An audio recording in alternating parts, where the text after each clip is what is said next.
Hello friends, नमस्कार and welcome to समाधान। साथ ही उम्मीद है कि आप सब अच्छे होंगे और साथ ही साथ आपकी स्टडी भी अच्छे से चल रही होगी।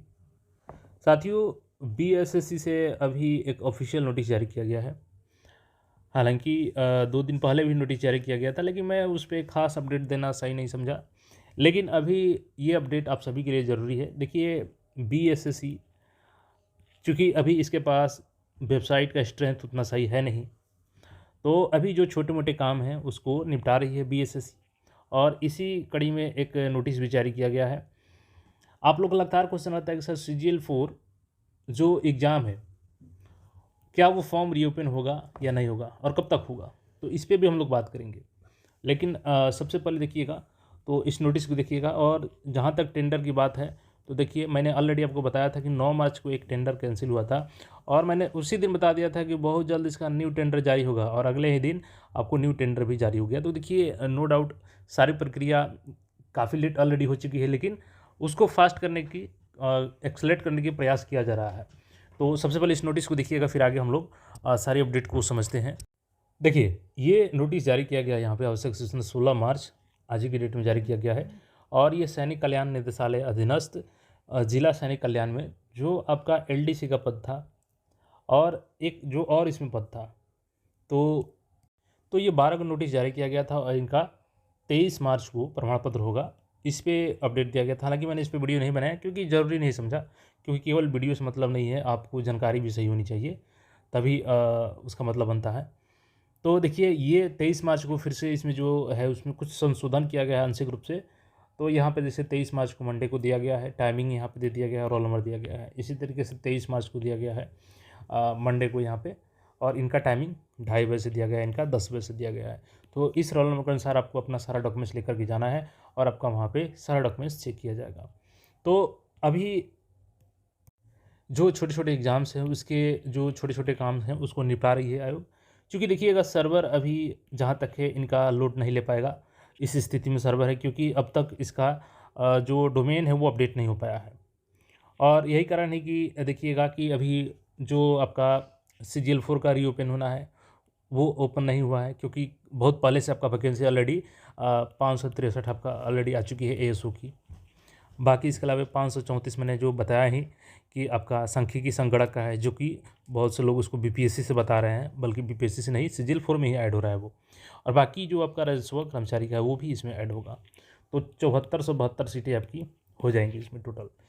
तो अभी इस मार्च के एंड तक जो टेंडर प्रोसेस है वो फाइनली कंप्लीट होगी। चूँकि ऑलरेडी एक टेंडर आपका कंप्लीट हो चुका है, आइरिस कैप्चरिंग वाला, तो वो उसमें तो कोई झंझट नहीं है। दूसरा ये जो वेबसाइट क्रिएशन वाला है, ओएमआर डाउनलोड करने का ऑप्शन देना है, क्वेश्चन पेपर, ये सारी चीज़ों को काम एक बड़े लेवल पे ये जो टेंडर है ये कंपनी को दिया जाएगा। इसका पिछले टेक्निकल वजह से रद्द कर दिया गया था। और यही कारण है कि देखिएगा, फील्ड असिस्टेंट का भी पेंडिंग में ही है आपका जो मेंस का फॉर्म है, क्योंकि इस सब के रिगार्डिंग आप लोग को लगातार क्वेश्चन आता है। तो वेट कीजिए, मार्च के एंड तक ये सारी प्रक्रिया जब हो जाएगी टेंडर वाली, तो मुझे उम्मीद है कि उसी के पास ही आपका ये सारा नोटिस आ जाएगा, क्योंकि कई सारी अभी नई वैकेंसी भी इसमें आने वाली है। बाकी देखिए, तैयारी के लिए मैं आपको बोलूँगा कि जो कैलेंडर में दिया गया है समय जून जुलाई, उसी को टारगेट कीजिए। हाँ, ये पॉसिबिलिटी है कि इसमें आपका थोड़ा बहुत चेंज होगा, आगे जाएगा एग्ज़ाम, लेकिन इतना भी आगे नहीं जाएगा जितना आप लोग सोच रहे हैं। और ये एक बात आप मान लीजिए कि इस साल हर हाल में आपका बीएसओ और सीजीएल 4, बाकी सभी एग्ज़ाम का टारगेट तो है ही, लेकिन ये एग्ज़ाम 100% श्योर है कि कंप्लीट होगा।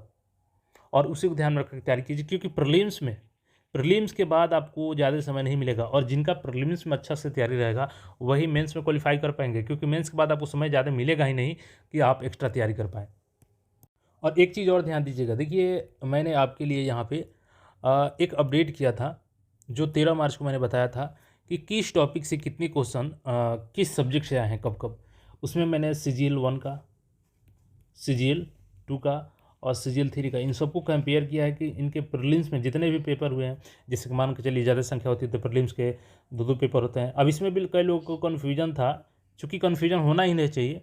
बोल रहे थे सर प्रीलिम्स 2 का, प्रीलिम्स 2 नहीं होता है, प्रीलिम्स डबल ट्रिपल फेज में होता है, तो इसलिए पेपर आपका डबल ट्रिपल हो जाता है। उन सबको मैंने यहाँ पे बताया है कि किस सब्जेक्ट से कितने क्वेश्चन सीजीएल 1 में, सीजीएल 2 में, सीजीएल 3 में, प्री में, मेंस में अलग अलग रेंज में आए हैं। कहाँ पे आपका मैथ अच्छा आया है क्वेश्चन, कहाँ पे आपका जीके रोल निभा रहा है, कहाँ पे स्टैटिक जीके आपका रोल निभा रहा है। तो ये सारा चीज़ आप इस वीडियो के माध्यम से समझ सकते हैं। तो इस वीडियो को अभी नहीं देखे हैं तो जाइए देख लीजिए, सर्च कीजिएगा चैनल पर जा करके तो आपको मिल जाएगा, या मैं कमेंट में पिन करने का प्रयास कर देता हूँ, डिस्क्रिप्शन में लिंक दे देता हूँ। तो इसलिए मैं सजेस्ट करता हूँ आपको कि तैयारी देखिए करते रहिए, एग्ज़ाम होगा आपका, हाँ थोड़ा सा आगे जाएगा, इसमें कोई डाउट नहीं है, लेकिन सारी प्रक्रिया होंगी। बाकी इस पर आपका जो भी राय है कमेंट करके बता सकते हैं। मिलते हैं फिर नए अपडेट में, चैनल को सब्सक्राइब करके जुड़ रहे।